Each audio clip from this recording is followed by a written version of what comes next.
Most people struggle with the stage fear. ಈ ಹೆದರಿಕೆಯಿಂದ ಹೇಗೆ ಹೊರಗೆ ಬರುವುದು?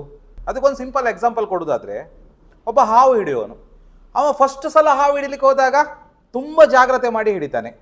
ಹಾವಿನ ಮುಖ ನೋಡ್ತಾನೆ, ಬಾಲ ನೋಡ್ತಾನೆ, ಅತೀ ಜಾಗ್ರತೆಯಿಂದ ತುಂಬ ಹೊತ್ತು ತಗೊಂಡು ನಿಧಾನವಾಗಿ ಹಿಡಿತಾನೆ. ಅವನಿಗೂ ಕೂಡ ತುಂಬ ಹೆದರಿಕೆ ಆಗ್ತದೆ. ನಿಧಾನವಾಗಿ ಹಿಡಿದು ಅಬ್ಬಾಸ್ತದೆ ಅವನಿಗೆ. ಅದಾದ ನಂತರ 5ನೇ ಸಲ ಹಿಡಿಲಿಕ್ಕೆ ಹೋಗ್ತಾನೆ, 10 ಸಲ ಹಿಡಿಲಿಕ್ಕೆ ಹೋಗ್ತಾನೆ. ಸಿಂಪಲ್, ಒಂದು 25ನೇ ಸಲ ಹಿಡಿಲಿಕ್ಕೆ ಹೋದಾಗ ಅವನ ಕಾನ್ಫಿಡೆನ್ಸ್ ಲೆವೆಲ್ಲೇ ಬೇರೆ. ಅವ ಅಲ್ಲಿ ಹೋಗಿ ಅಲ್ಲಿರುವ ಕ್ರೌಡ್ಗಳನ್ನು ಕಂಟ್ರೋಲ್ ಮಾಡ್ತಾನೆ. ಕ್ರೌಡಿನ ಕಂಟ್ರೋಲ್ ಹೇಗೆ ಮಾಡ್ತಾನೆ ಅಂದಲ್ಲಿ ಹೇಳಿದರೆ, ಅಲ್ಲಿರುವ ಅವರು ಗಲಾಟೆ ಮಾಡಬೇಡಿ, ಮಕ್ಕಳನ್ನ ಹಿಡ್ಕೊಳ್ಳಿ, ಹೀಗೆ ವರ್ಡ್ಗಳನ್ನೆಲ್ಲ ಹೇಳ್ತೀವಿ. ಹಾವಿನ ಹತ್ರ ಕೂಡ ಮಾತಾಡ್ತಾನೆ. ಅವ ಹಾವಿನ ಹತ್ರ ಬಾರಪ್ಪ ರಾಜ ಎಲ್ಲಿದ್ದೀಯಾ ಅಂದೆಲ್ಲ ಹೇಳಿ ನಿಧಾನವಾಗಿ ಹಾವನ್ನ ಹಿಡಿತಾನೆ. ಹಾವನ್ನು ಹಿಡಿದು ಬ್ಯಾಗಿಗೆ ಹಾಕ್ತಾನೆ. 25ನೇ ಸಲ ಈ ಕಾನ್ಫಿಡೆನ್ಸ್ ಹೇಗೆ ಬಂತು?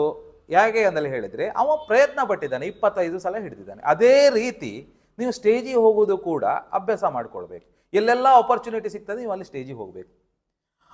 ಒಂದು ಸಲ ಹೋಗುವಾಗ ಹೆದರಿಕೆ ಆಗ್ತದೆ, ಹಾವು ಹಿಡಿಲಿಕ್ಕೆ ಹೋಗಿದ್ನಲ್ಲ, ಅದೇ ರೀತಿ ಅವನಿಗೆ ಹೆದರಿಕೆ ಆಗಿತ್ತಲ್ಲ, ಅದೇ ರೀತಿ ಹೆದರಿಕೆ ಆಗ್ತದೆ. 2ನೇ ಸಲ ನಿಮಗೆ ಸ್ಟೇಜಿಗೆ ಹೋದಾಗ ಹೆದರಿಕೆ ಆಗ್ತದೆ, 3ನೇ ಸಲ, ಹೀಗೆ 20-25 ಸಲ ಹೋದಾಗ ನಿಮ್ಮ ಕಾನ್ಫಿಡೆನ್ಸ್ ಲೆವೆಲ್ಲು ಬೇರೆ ಆಗ್ತದೆ. ನೀವು ಏನು ಮಾತಾಡಬೇಕಂತ ಅಂದ್ಕೊಳ್ತೀರಿ ನೋಡಿ, ಅದು ಕೂಡ ಮಾತಾಡ್ಬೋದು. ಮತ್ತು ಹೊಸ ಹೊಸ ಐಡಿಯಾಗಳನ್ನು ಹಾಕಿ ಬೇರೆ ಬೇರೆ ರೀತಿಯ ಶೈಲಿಯಲ್ಲಿ ಮಾತಾಡ್ತೀರಾ. ಆ ಲೆವೆಲಲ್ಲಿ ಕಾನ್ಫಿಡೆನ್ಸ್ ನಿಮಗೆ ಬೆಳೀತದೆ.